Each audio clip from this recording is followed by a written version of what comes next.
भाइयों, एक बार फिर डरावनी फिल्म देखने का वक्त आ गया है। आज हम एक Korean horror film ghost train देखने वाले हैं। रात के समय मेट्रो ट्रेन के डिब्बे में धीरे धीरे उठता है एक महिला, जिसके सिर पर पट्टियां बंधी हैं, उदासी से भरा चेहरा लिए बैठी है और प्लास्टिक सर्जरी के असफल होने की निराशा में डूबी हुई है। उसी समय उसके सामने एक जवान, ऊर्जा से भरी हुई छात्रा बैठी है, जिसके आसपास युवावस्था की ताजगी झलक रही है। लेकिन वह लड़की भी अपने नाक से खुश नहीं लगती। सामने लगे प्लास्टिक सर्जरी के विज्ञापन को देखकर उसके मन में उदासी छा जाती है। अनजाने में लड़की को एहसास होता है कि सामने बैठी पट्टियों वाली महिला उसे घूर रही है। पल भर में उसके पूरे शरीर में अजीब सी बेचैनी दौड़ जाती है और उसे उस महिला की नजरें डरावनी और स्याह लगती हैं। लड़की तुरंत मुड़कर वहां से जाने का फैसला करती है और अगली ट्रेन पकड़ने की सोचती है। जब वह धीरे धीरे पिछले डिब्बे में मिले उस अजीब इंसान को भूलने लगती है, तभी उसके कानों में एक रहस्यमयी और डरावनी आवाज गूंजती है। तुम्हारी नाक बहुत खूबसूरत है। आवाज की ओर देखने पर वह सन्न रह जाती है, क्योंकि वही पट्टियों वाली महिला किसी भूत की तरह उसके पीछे आ चुकी होती है। लड़की घबरा जाती है, उसकी आंखों में डर और शंका साफ झलकने लगती है। वह आवाज फिर से गूंजती है। पट्टियों वाली महिला लगातार उसकी नाक की तारीफ करती रहती है। लड़की किसी तरह धन्यवाद कह देती है, लेकिन उसके दिल में डर इस कदर भर चुका होता है कि उसकी रूह कांप उठती है। आवाज लगातार सुनाई देती रहती है, 코가 너무 예쁘세요।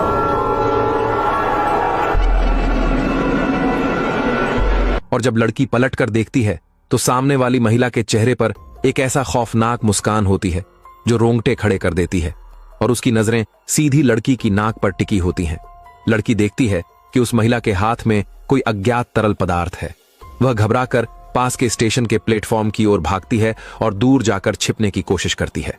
इसके बाद जब लड़की मुड़कर दोबारा देखती है तो हैरान रह जाती है कि वह शख्स पल भर में बिना कोई निशान छोड़े गायब हो चुका है। लड़की घबराकर इधर उधर देखने लगती है। उसने सपने में भी नहीं सोचा था कि मेट्रो स्टेशन पर उसकी मुलाकात एक ऐसे मानसिक रूप से अस्थिर इंसान से होगी जिसे जरूरत से ज्यादा सामाजिक घुल मिल जाने की बीमारी हो, और जो उसके साथ लकड़ी वाले खेल जैसा कोई अजीब और डरावना खेल खेलने लगे जिसमें किसी तरह की कोई सीमा ही ना हो। इसी पल लड़की हैरानी से महसूस करती है कि उसके आसपास मौजूद किसी भी इंसान को उस पट्टियों वाले गाय इंसान की मौजूदगी का एहसास तक नहीं है। पास आती हुई कदमों की आवाज और सामने वाले की पागलपन भरी हरकतें सुनकर लड़की जल्दी से अपना फोन निकालती है, लेकिन फोन के कैमरे में कुछ भी असामान्य नजर नहीं आता, जबकि कदमों की आवाज और भी तेज होती जाती है। लड़की डर के मारे चीख पड़ती है और देखती है कि सामने वाले के हाथ में कोई तेज एसिड है। वह तुरंत जान बचाकर भागने लगती है, जबकि पट्टियों वाला इंसान पीछे पीछे अजीब सी हंसी के साथ उसका पीछा करता रहता है। थोड़ी देर बाद लड़की चुपचाप स्टेशन के अंदर बने शौचालय में छिप जाती है और पुलिस को फोन करती है, लेकिन पुलिस की पूछताछ के दौरान एक पुलिस वाला अनजाने में जुबान फिसला देता है। वह उससे पूछता है कि क्या वह शौचालय में छिपी है, और उस पागल औरत के कुछ हुलिये के बारे में भी बता देता है। यह सुनकर लड़की सन्न रह जाती है, क्योंकि उसने अब तक हमलावर के लिंक का जिक्र ही नहीं किया था। तभी फोन के उस पार से धीमी सी खौफनाक हंसी सुनाई देती है। जब लड़की टॉयलेट के केबिन की ऊपर की तरफ देखती है तो उसे दिखाई देता है कि एक पूरा कप तेज एसिड उसकी ओर निशाना साधे हुए है, जो किसी भी पल उसके चेहरे पर डाला जाने वाला है। इससे भी ज्यादा डरावनी बात यह होती है कि बाहर निकलने का रास्ता पूरी तरह से बंद किया जा चुका है।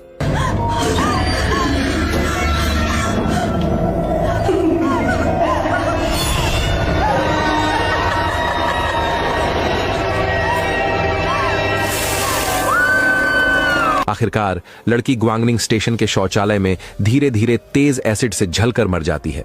कहा जाता है कि इस ग्वांगनिंग स्टेशन पर अब तक 40 से ज्यादा लोग लापता हो चुके हैं या अपनी जान गंवा चुके हैं।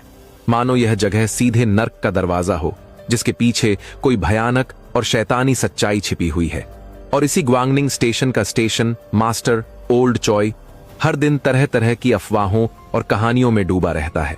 उसे स्टेशन के अंदर फैली तमाम डरावनी कहानियों की पूरी जानकारी है। अभी अभी सुनाई गई पट्टियों वाले प्राणी की कहानी भी उसने यूं ही सामने बैठी मिन्ना को सुना दी थी। मिन्ना एक ऐसी वीडियो ब्लॉगर है जो खास तौर पर हॉरर कंटेंट पर काम करती है और एक MCN एजेंसी से जुड़ी हुई है। हाल के दिनों में उसके बनाए गए वीडियो लगातार कम व्यूज ला रहे थे, इसलिए वह अजीब घटनाओं के लिए बदनाम ग्वांगन्योंग स्टेशन पहुंचती है, ताकि वहां सच में घटी कुछ डरावनी घटनाओं की पड़ताल कर सके। जैसा कि उसने सोचा था, पट्टियों वाले गाय इंसान पर वीडियो अपलोड करने के बाद उसके चैनल के आंकड़ों में साफ बढ़ोतरी देखने को मिलती है। इस सफलता का स्वाद चखने के बाद मिना एक बार फिर ग्वांगन्योंग स्टेशन के स्टेशन मास्टर ओल्ड चॉय से मिलने जाती है और उससे पूछती है कि क्या उसके पास इससे भी ज्यादा डरावनी कहानियां हैं। साथ ही वह एक बढ़िया किस्म की पुरानी शराब की बोतल भी निकालती है। इतना महंगा शराब देखते ही ओल्ड चॉय का चेहरा खुशी से खिल उठता है और वह शराब पीते पीते मिना को एक और कहानी सुनाने लगता है। आडो एक बेहद घमंडी कॉलेज एंट्रेंस एग्जाम में फेल हुआ युवक था। आम दिनों में वह हमेशा लटके हुए चेहरे के साथ रहता, चाहे सामने इंसान हो या जानवर, जिसे भी देखता जमकर उसका मजाक उड़ाता। एक दिन जब वह नशे में धुत एक बुजुर्ग का मन ही मन अपमान कर रहा होता है, तभी उसकी नजर पास ही खड़ी एक अजीब हरकतें करती महिला पर पड़ती है, जो लगातार अपने सिर से बाहर निकलने वाले दरवाजे के कांच पर जोर जोर से टक्कर मार रही होती है। उसी समय मेट्रो स्टेशन पर ट्रेन रुकती है और लोग तेजी से उतरने लगते हैं, लेकिन उस अजीब औरत को मानो कोई देख ही नहीं रहा होता। जैसे ही ट्रेन दोबारा चलती है, उस औरत के सिर टकराने की आवाज और भी तेज हो जाती है। धड़ाम धड़ाम लोहे की दीवार पर पड़ती हुई, मानो वह जानबूझकर आडो का ध्यान अपनी ओर खींचना चाहती हो। सामने बैठे बुजुर्ग यह देखकर घबरा जाता है और तुरंत अगले डिब्बे में चला जाता है। बाहर से खुद को बेपरवाह दिखाने वाला आडो असल में अंदर से बेहद डरपोक होता है। वह भी उसके पीछे पीछे भाग जाता है, फिर खुद को सामान्य दिखाने के लिए उस औरत को एक गाली देता है और मोबाइल गेम खेलने लगता है। ठीक उसी वक्त उसकी मां का फोन आता है और वह आडो से हालचाल पूछती है। आडो झूठ बोलता है कि वह क्लास में पढ़ रहा है, लेकिन उसकी मां को पहले ही टीचर से पता चल चुका होता है कि वह पिछले 2 महीनों से ट्यूशन क्लास गया ही नहीं है। आडो झुंझलाहट में फोन काट देता है। इसके तुरंत बाद उसकी मां के कई मैसेज आते हैं, जिनमें वह उसे बताती है कि ग्वांगन्योंग स्टेशन पर 20 साल की एक लड़की ने पढ़ाई में खराब नतीजों के कारण पटरी पर कूदकर आत्महत्या कर ली है। वह बेटे को समझाती है कि ज्यादा दबाव में आकर कभी गलत कदम न उठाए। वीडियो में दिख रही उस आत्महत्या करने वाली लड़की को देखकर आडो की भौहें सिकुड़ जाती हैं। लड़की के कपड़े और उसके हाव भाव बिल्कुल वैसे ही होते हैं जैसे उसने थोड़ी देर पहले खुद देखे थे। वह घबराकर पीछे मुड़कर देखता है। इसी पल आडो पूरी तरह सन्न रह जाता है और समझ जाता है कि उसका सामना किसी अपवित्र चीज से हो चुका है, और उसी डिब्बे में बैठा बुजुर्ग आदमी भी कोई सामान्य इंसान नहीं था। वह भी जैसे किसी साए के वश में आ चुका हो। वह अजीब हरकतें करने लगता है, मानो लोहे से टकराने जैसी अस्वाभाविक चालें चल रहा हो। आडो जैसे ही पीछे मुड़ता है, वह महिला पल भर में उसके सामने आ खड़ी होती है। उसका दिमाग एकदम सुन्न हो जाता है। सिर्फ उसकी आंखें फटी की फटी रह जाती हैं, जो कभी उस बुजुर्ग पर तो कभी उस औरत पर टिक जाती हैं। तभी अचानक ट्रेन के डिब्बे की बिजली चली जाती है और चारों ओर घुप अंधेरा छा जाता है। वह मोबाइल निकालकर चारों तरफ देखने लगता है, लेकिन सामने बैठा बुजुर्ग और वह औरत दोनों गायब हो चुके होते हैं।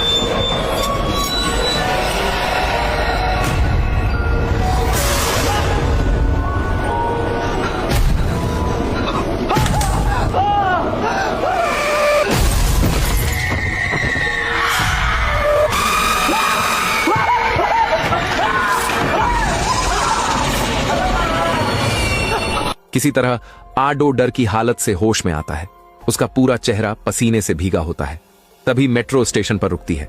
बिना कुछ सोचे समझे वह डिब्बे से बाहर भाग जाता है। अजीब बात यह होती है कि यह स्टेशन वही होता है जहां अजीब घटनाएं सबसे ज्यादा होती हैं, ग्वांगन्योंग स्टेशन। आडो सामने देखता है कि पुलिस की पीली चेतावनी टेप लगी हुई है और यही वही जगह होती है जहां उस लड़की ने आत्महत्या की थी। तभी पीछे से फिर वही जानी पहचानी टकराने की आवाज आती है। वह मुड़कर आंखों के कोने से देखता है और समझ जाता है कि वह अब भी इस बुरे सपने से बाहर नहीं निकल पाया है। उसके दिल में सर्द डर की लहर दौड़ जाती है। आडो की आंख से एक आंसू टपक पड़ता है।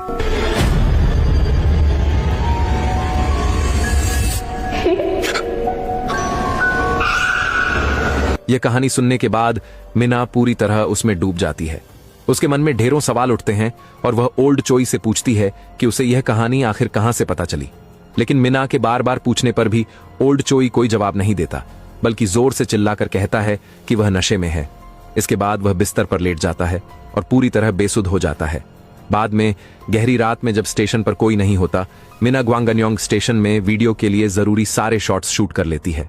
काम पूरा होने के बाद वह अपने बॉस आहाओ को बुलाकर उससे वीडियो का विश्लेषण और राय लेने को कहती है।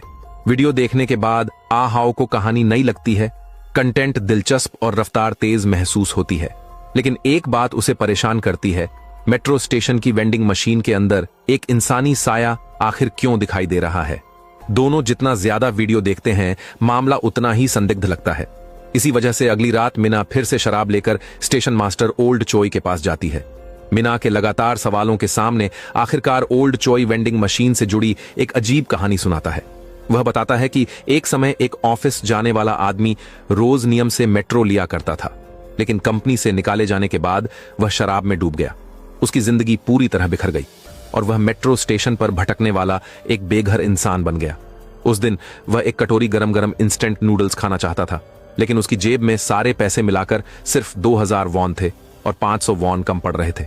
ये सिक्के भी उसने वेंडिंग मशीन के पास से लोगों द्वारा गलती से गिराए गए उठाए थे। तभी उस बेघर आदमी को एक अजीब सा लाल रंग का सिक्का मिलता है। उसे नहीं पता होता कि इस सिक्के का क्या इस्तेमाल है, इसलिए वह उसे जेब में रख लेता है। तभी रोज उसे सताने वाला एक सिक्योरिटी गार्ड आ जाता है और उसके पास मौजूद सारी जमा पूंजी छीन लेता है। बेघर आदमी गुस्से और बेबसी में वेंडिंग मशीन के सामने खड़ा होकर अंदर रखी कैन वाली कोला को घूरने लगता है। तभी वह अचानक कुछ देखता है। कोला की खुदरा कीमत ठीक उतनी ही होती है जितनी उसके हाथ में पकड़ा हुआ लाल रंग का सिक्का। किस्मत आजमाने के इरादे से वह सिक्का मशीन में डाल देता है और सच में उसे कोला मिल जाती है। लेकिन जैसे ही वह कैन खोलने वाला होता है, सामने खड़े एक आदमी की उल्टी करने की आवाज उसका ध्यान खींच लेती है। बेघर आदमी मुड़कर उसकी तरफ देखता है, फिर कैन की रिंग खींच देता है। बदकिस्मती से वह एक खाली कैन निकलती है।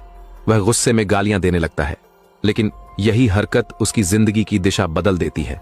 जब वह दोबारा सिर उठाकर देखता है तो उल्टी करने वाला आदमी अचानक गायब हो चुका होता है। जमीन पर सिर्फ एक जोड़ी चमड़े के जूते और कपड़े पड़े होते हैं और न जाने कहां से 2 और लाल रंग के सिक्के उछलकर सामने आ जाते हैं। शुरुआत में बेघर आदमी इस बात को ज्यादा गंभीरता से नहीं लेता। वह कपड़ों से निकाले हुए नोट लेकर एक सुविधा स्टोर में जाता है और भरपेट खाना खाता है। लेकिन वह 5000 वॉन बहुत जल्दी खत्म हो जाते हैं और अंत में उसके पास सिर्फ कुछ डीले ढाले सिक्के ही बचते हैं। थोड़ी देर की ऐश के बाद जब उसके पास फिर से पैसे नहीं रहते तो वह दोबारा अंधेरे भूमिगत स्टेशन पर लौट आता है। लेकिन जैसे ही वह वहां से जाने वाला होता है, उसके पीछे अचानक एक और ऑटोमेटिक वेंडिंग मशीन प्रकट हो जाती है। अंदर रखी लाल पैकिंग वाली कोला को देखकर वह जानता तो है कि कैन शायद खाली होगी, लेकिन उसे इन खाली कैनों के असली इस्तेमाल का अंदाजा भी हो चुका होता है। बेघर आदमी जल्दी से सिक्का मशीन में डालता है और हाथ में कैन थाम लेता है। उसके मन की बुरी इच्छाएं बिना किसी सीमा के बढ़ने लगती हैं। ठीक उसी समय वह सिक्योरिटी गार्ड जो हमेशा उसे परेशान करता था वहां आ पहुंचता है। बेघर आदमी को अब अच्छे कपड़ों में देखकर सिक्योरिटी गार्ड पक्का मान लेता है कि उसकी जेब में फिर से काफी पैसे होंगे और हंसी मजाक करते हुए उसकी तरफ बढ़ता है। वहीं बेघर आदमी पूरी तरह ध्यान लगाकर कैन को निशाना बनाता है और रिंग खींच देता है। सिक्योरिटी गार्ड के शरीर में अचानक अजीब बदलाव होने लगता है और वह धीरे धीरे गायब हो जाता है। आखिर में जमीन पर सिर्फ कपड़ों का एक ढेर बचता है।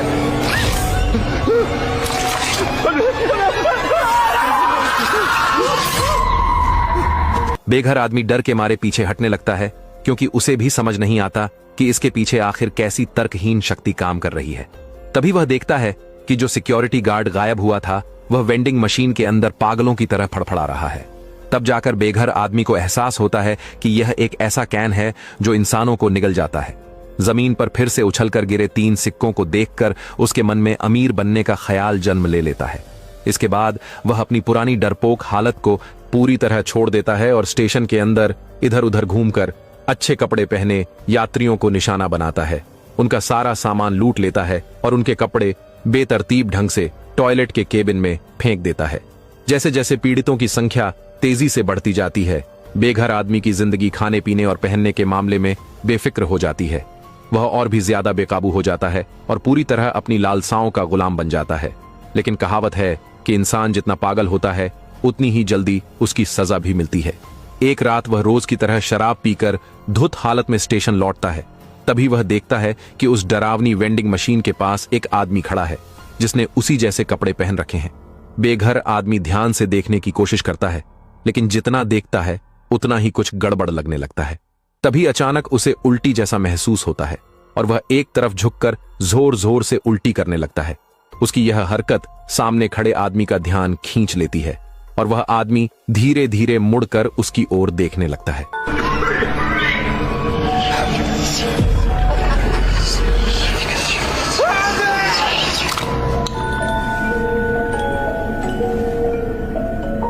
तभी पता चलता है कि सामने खड़ा यह इंसान वही है जो कभी खुद बेघर आदमी हुआ करता था।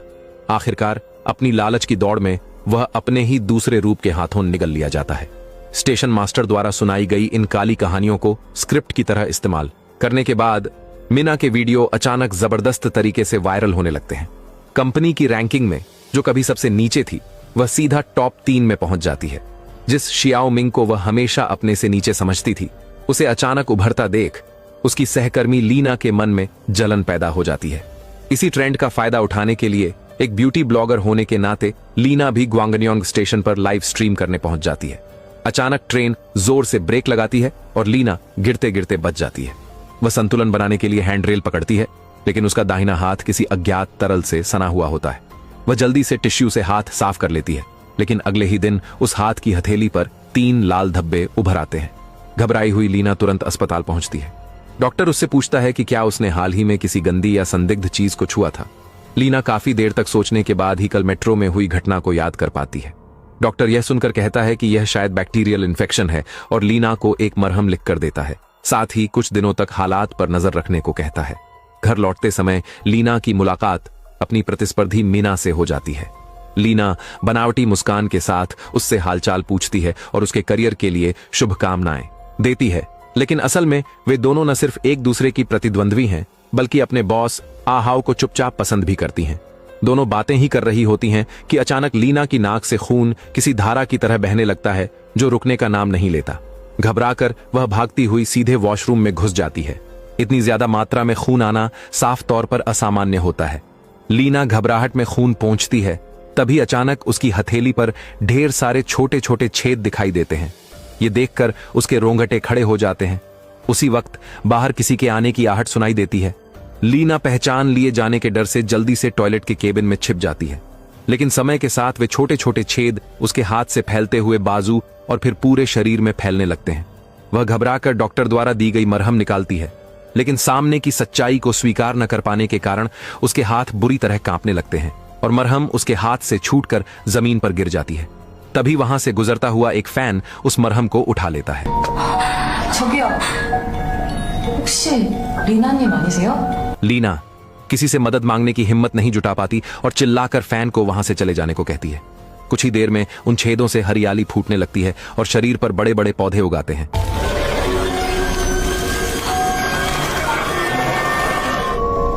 आखिरकार लीना उसी केबिन में हमेशा के लिए गिर जाती है और एक पौधे में तब्दील हो जाती है। भले ही यह मौत बेहद पीड़ादायक होती है, लेकिन अपने तरीके से वह वैसी ही खूबसूरत मौत मरती है जैसी वह चाहती थी। कैमरा बदलता है और मीना एक बार फिर स्टेशन मास्टर ओल्ड चॉय के पास पहुंचती है और उससे पूछती है कि क्या उसने कभी ग्वांगन्योंग कल्ट के बारे में सुना है। दरअसल अपनी जांच के दौरान मीना को पता चलता है कि यह ग्वांगन्योंग स्टेशन पहले उसी कल्ट का चर्च हुआ करता था। अपने नेता को अमर बनाने के लिए उस समय 40 अनुयायियों ने सामूहिक आत्महत्या कर ली थी। यही वजह है कि ग्वांगन्योंग मेट्रो स्टेशन पर बार बार लोगों की रहस्यमयी मौतें होती रहती हैं। इसलिए ज्यादा व्यूज हासिल करने के लिए मिन ग्वांगन्योंग कल्ट के लोगों का इंटरव्यू करना चाहती है। वह स्टेशन मास्टर से पूछती है कि क्या उसे उनकी सही लोकेशन के बारे में कुछ पता है। स्टेशन मास्टर शुरू में यह जानकारी देना नहीं चाहता और मीना को यहीं रुक जाने की सलाह देता है, लेकिन एक बार जब इंसान सफलता का स्वाद छक लेता है तो उसके लिए रुकना बेहद मुश्किल हो जाता है। मजबूर होकर स्टेशन मास्टर मीना को उनसे मिलने का तरीका बता देता है। वह कहता है कि हर रात ठीक 3:24 पर एक ट्रेन स्टेशन पर आती है। अगर वह उस ट्रेन में चढ़ जाए तो उन्हें ढूंढ सकती है। इस वक्त ट्रेन के आने में सिर्फ 4 मिनट बचे होते हैं। मीना उत्साह से भरी हुई इंतजार करने लगती है। तभी उसे बिल्ली की एक आवाज सुनाई देती है और वह उसी दिशा में चल पड़ती है। प्लेटफॉर्म की सारी लाइटें अचानक जल उठती हैं और उसके सामने न जाने कब से एक मध्यम उम्र का आदमी बैठा होता है, जिसकी पीठ पर एक कैट बैग टंगा होता है। ठीक उसी वक्त वह ट्रेन समय पर स्टेशन में दाखिल होती है। मीना बिना ज्यादा सोचे सबसे पहले ट्रेन के डिब्बे में घुस जाती है और पास ही बैठ जाती है। जब वह पीछे मुड़कर देखती है तो वह आदमी बेंच पर ही बैठा रहता है और ट्रेन में नहीं चढ़ता। मीना राहत की सांस ही लेती है कि अचानक वह आदमी झटके से उसके सामने आ बैठता है। मीना इधर उधर खिसकती है, लेकिन चाहे वह कुछ भी कर ले, उसे ऐसा महसूस होता है जैसे उसके शरीर में कोई चुंबक लगा हो जो उस आदमी की नजरों को लगातार अपनी ओर खींच रहा हो। जैसे ही मीना उठकर वहां से जाने लगती है, वह आदमी भी तुरंत खड़ा होकर उसके पीछे चल पड़ता है। तभी मीना को एहसास होता है कि उस कैट बैग के अंदर कोई बिल्ली नहीं, बल्कि उसका अपना ही सिर रखा हुआ है।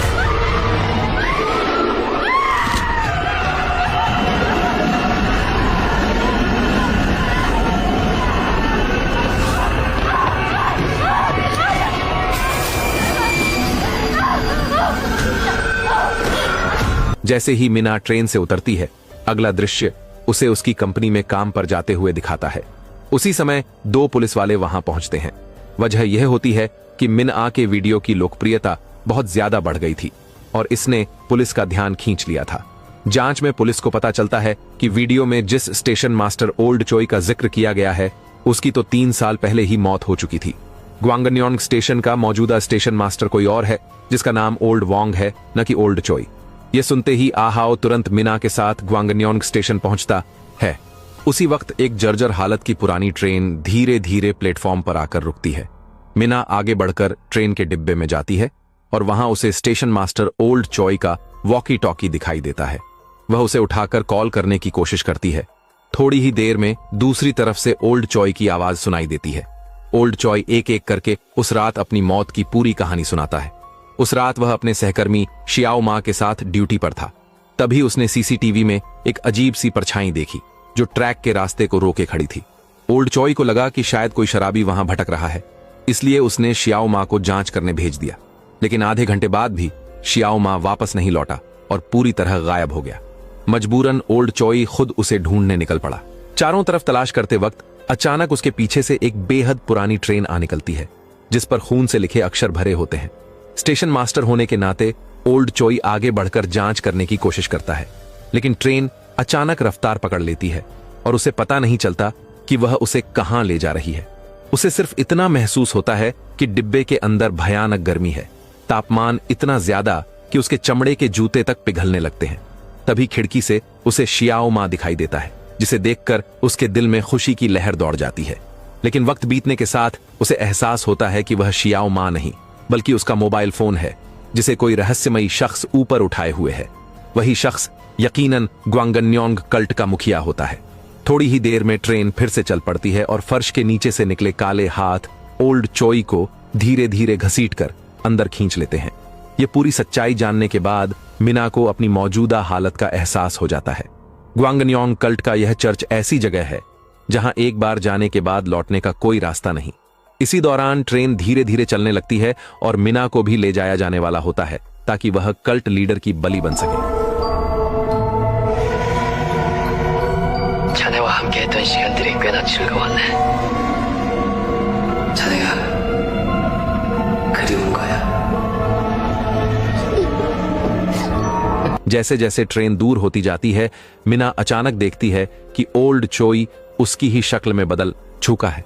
तब उसे समझ आता है कि शुरू से यह ओल्ड चोई असली था ही नहीं, बल्कि वही दुष्ट कल्ट लीडर था। अब वह मिनआ के शरीर का इस्तेमाल करके उसे ढूंढने आए उसके बॉस आहाओ को फंसाने वाला होता है।